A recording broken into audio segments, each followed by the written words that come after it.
ஊருக்கு போயிட்டு வரேன். என்ன எப்படி போறேன் ஊருக்கு? ட்ரெயின்ல தான் போறேன். ட்ரெயின்ல போற? ட்ரெயின்ல அந்த லேடிஸ் கம்பார்ட்மெண்ட்ல போனா? சரிம்மா. எதுக்கு வேண்டாத வேலையா? அன்னைக்கு பட்ட பாடம் மறந்துட்டீங்களோ? குடிச்சிட்டு வந்து உட்கார்ந்து இருந்தாரு. மதுரையில இருந்து இறங்க வேண்டிய ஒரு ஆன்டி பாத்துட்டு அங்க சைடுல ஒரு போலீஸ்கார் இருந்தாரு. அவங்க கூப்பிட்டு இது விமன்ஸோட கம்பார்ட்மெண்ட் இங்க இருக்கு ஜென்ஸ் இருக்கு.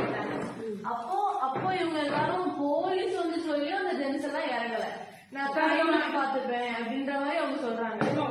அதுக்கு அந்த பொண்ணு அந்த ஆள் கூட வந்த எங்க சீட்ல உட்காந்துருக்காரு ஒருத்தர், அவரு சொல்லியும் இறங்கல. அந்த பொண்ணு சொல்லுது இது எங்களுக்கு தெரியும், நீங்க உங்க வேலையை பாருங்க ரொம்ப கத்துனாங்க. வயசுல மூத்தவங்கன்ற ஒரு மதிப்பு கூட அவங்களுக்குலாம் இல்ல. வந்து பஜாரையும் திட்டிட்டு போகுது. அவங்களுக்கு அவங்க அம்மா வயசாச்சும் என் அம்மாவுக்கு இருக்கும். நீ பார்த்து பத்திரமா போ, இல்லாட்டி பஸ்ல போயிட்டு வா. பஸ்ல போவா ட்ரெயின்ல போவா? பஸ்ல போ.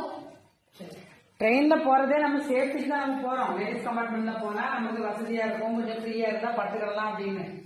ஆனா சில பேர் இதுக்காகவே இந்த ட்ரெயின்ல ஏறாங்க. லேடிஸ் கம்பார்ட்மெண்ட்ல அதை ரீட் பண்ணிட்டு ஏறாம சைட்ல இருக்குது அதை கூட பார்க்க மாட்டேங்காங்க. பார்க்காம இப்படி ஏறிடுறாங்க. நாங்க தான் மாத்தி மாத்தி மங்க இருந்து சத்தப்பட்டோம்.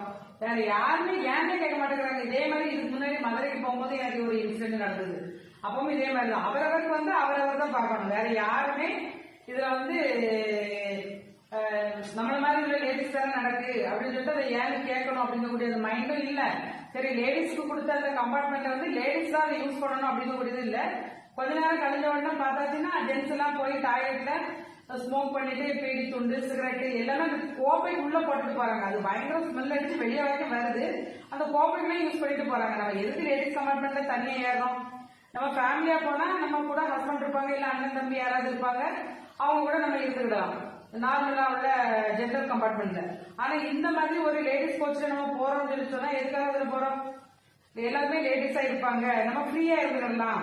ஒரு ஜென்ஸ் வர மாட்டாங்க, சேஃபா இருக்கலாம். ஜென்ஸ் இருந்தாங்கன்னா நமக்கு ஒரு மாதிரி இருக்கும். அடுத்த ஆட்கள் கூட போகும்போது நமக்கு ஒரு மாதிரி இருக்கும். நம்ம குடும்பத்தில் உள்ளவங்கன்னா தெரியாது. அதுக்காக லேடிஸ் கம்பார்ட்மெண்ட்ல நம்ம போறோம். ஆனா அதுலயும் வந்து இந்த ஜென்ஸ் வந்து இந்த மாதிரி பண்றாங்க. ட்ரெயின்ல நிறைய விஷயம் போடுறாங்க. வடக்கன்ஸ் தான் வந்து சீட் எல்லாம் படிச்சுட்டு ஒரு மாதிரி பண்றாங்க அப்படின்னு சொல்லி. ஆனா தமிழ்நாட்டுக்குள்ளேயே தமிழ்நாட்டில் இருக்கக்கூடிய அவங்க வீட்டு பொம்பளைங்களா நினைச்சு இந்த ஜென்ஸ் எல்லாம் இந்த மாதிரி நடந்துக்கிறாங்க. இதை பார்த்துட்டு இறங்கி போயிடலாம் சரி லேடிஸ். ஆனா அந்த நம்ம பார்த்த அந்த பையன் வந்து போவே மாட்டேன்னு சொல்லி சொல்றான். இதுக்கு அந்த பொண்ணு சப்போர்ட். அப்ப நான் அவங்களுக்கு வந்து லேடிஸ் கூட தான் சேர்ந்து ஜாயின் பண்ணணும் அப்படிங்கிற மாதிரி ஒரு ஐடியா இருந்ததுன்னா அவங்க ஜெனரல் கம்பார்ட்மெண்ட்ல போய் இருந்து போகாம. இப்போ ஆணும் பெண்ணும் எல்லாம் ஒண்ணுதான். தனித்தனி இல்ல. முந்தைய காலத்துல ஆம்பளை சீட்ல பொம்பளை இருக்கக்கூடாது, பொம்பளை சீட்ல ஆம்பளை இருக்கக்கூடாது. அதுக்கு பஸ்லயும் அந்த மாதிரி இருக்கு. ஆனா இப்போதைக்கு பஸ்லயும் அந்த மாதிரி ஆயிடுச்சு. லேடிஸ் சீட்ல போய் ஆம்பளைங்க ஏறி உட்காந்துக்கிட்டு இல்ல அப்படிலாம் இல்ல அப்படின்னு சொல்றாங்க. கண்டக்டர்கிட்ட நாங்க கேட்டுக்கிறோம் அப்படிங்கிறாங்க. நிறைய அந்த மாதிரி நடந்துட்டு இருக்கு. ஆனா லேடிஸ்க்குள்ளத எப்போதுமே பஸ்லயோ ட்ரெயின்லயோ அதை லேடிஸ்க்கு கொடுத்துட்டாங்கன்னு சொல்லி சொன்னா அவங்க ஃப்ரீயாவே இருந்துட்டு போவாங்க. இது ஒரு சின்ன அவேர்னஸ் தான். என்னம்மா அதனால நீ வந்து பாத்துப்போ. லேடிஸ் கம்பார்ட்மெண்டா இருந்தாலும் நீ பார்த்து ஏறு. போலீஸ் வந்து சொன்னாலும் ஒருத்தர் மதிக்க மாட்டா. ஆமா ரயில்வே போலீஸ் ஏறின பிறகும் கூட அவங்க வந்து நான் கேஸ் போடுவேன் அப்படிங்கிற மாதிரி அந்த ஆளு பேசினாரு. தண்ணி காலையில விடிய காலையில 8:30 மணிக்கு தண்ணி அடிச்சிருக்கான் ஒரு மனுஷன். அப்ப இவன் எல்லாம் குடிமகன், கண்டிப்பா இந்தியாவோட குடிமகனாவே இருக்கான். குடிமகன்கிறத அந்த ஆளு நிரூபிச்சுட்டாரு. அதனால நீ வந்து லேடிஸ் கம்பார்ட்மெண்ட்ல ஏறினாலும் பார்த்து ஏறிப்போ. போயிட்டு வாமா, பார்த்து போயிட்டு வா.